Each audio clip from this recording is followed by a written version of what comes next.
Hi adventurous people! It's me, Froze, and for this video guys, is meron ako ipapakita sa inyo na nakita ko lang siya while I was cleaning my space here in my partition. For sure, makaka-relate ang mga OFW nito kung ano yung ipapakita ko sa inyo guys. So kaya naman tara, samahan niyo ako! So mga adventurous people, before ko ipapakita sa inyo ang dapat kong ipakita, na makaka-relate talaga yung ating mga OFW, is comment down below kung sino yung OFW muna dyan. Kasi for sure, marami sa inyo ang makaka-relate nito guys. But then, hindi ko talaga siya intention na gawin. But then, nakita ko sa mga gamit ko. So guys, excited na ba kayo na malaman ko ano yung ipapakita ko sa inyo? For sure guys, relate na relate ang mga OFW nito.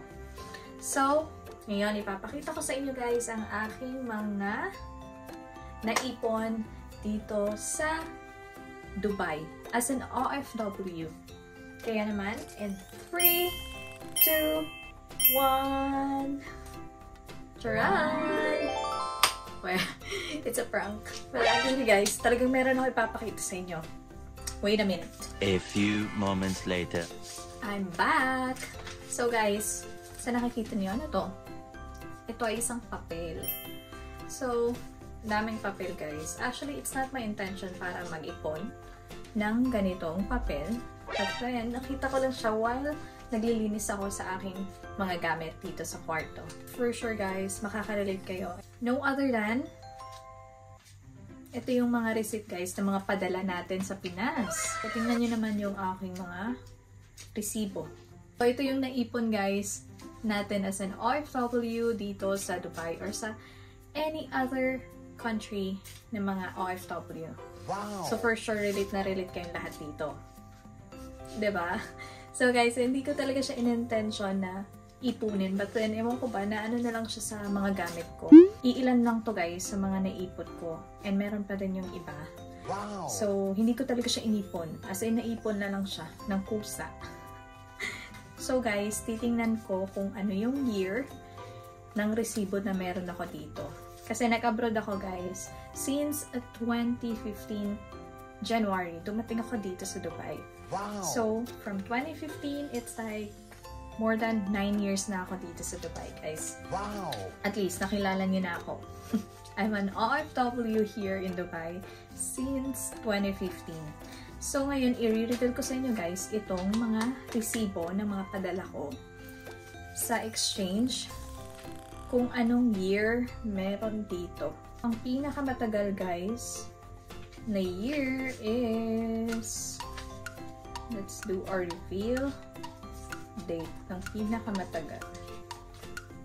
Well, actually guys, yung pinakamatagal naman dito is 2021. So, yung mga pinakamatagal talaga ng mga resibo is nandun sa kabila kong nalagyan. So, guys, tingnan nyo. Talagang halos yan. Puro mga padala. And makikita mo din yung mga amount. And masasabi mo na, you know, yung parang tayo as an OFW is kahit na gano man kaliit yung ini-earn natin dito sa Dubai, because before when I was here in 2015 is nag-start din ako from scratch, like from beginning, you know, like in a stage ng aking pagtatrabaho dito sa Dubai. And guys, hindi siya madali ang bilang isang OFW. For me guys, talagang napaka iba yung feeling mo pag nagpadala ka ng pera sa family mo way back home. So, yung parang isa siyang fulfillment. Wow! Na nakapag-share ka nung blessings kung ano meron ka dito sa Dubai. So, for me guys, talagang isa siya sa mga achievement ko. Wow! Since na nandito na ako sa Dubai and I've been here for more than 9 years. Wow! And thank God na sobra akong nagpapasalamat din, of course, sa Panginoon. Kasi nga is kahit na sobrang hirap din yung mga naranasan ko throughout my journey here in Dubai, is hindi niya ako pinabayaan. And talagang sobrang blessed ako for what I have done so far sa lahat ng mga journey ko dito sa Dubai. So guys, ito lang yung isi-share ko naman sa inyo. So, sinong relate dyan na nag-iipon or naipon yung mga resibo na pinapadala nila na pera sa Pinas? Kasi ako guys, hindi ko talaga siya inipon. Talagang naipon na talaga siya. Ewan ko ba, hindi ko rin siya natapon. Well, anyway guys, yun lang naman ang isi-share ko sa inyo. And until here, I hope you enjoyed my video and thanks for watching. Bye!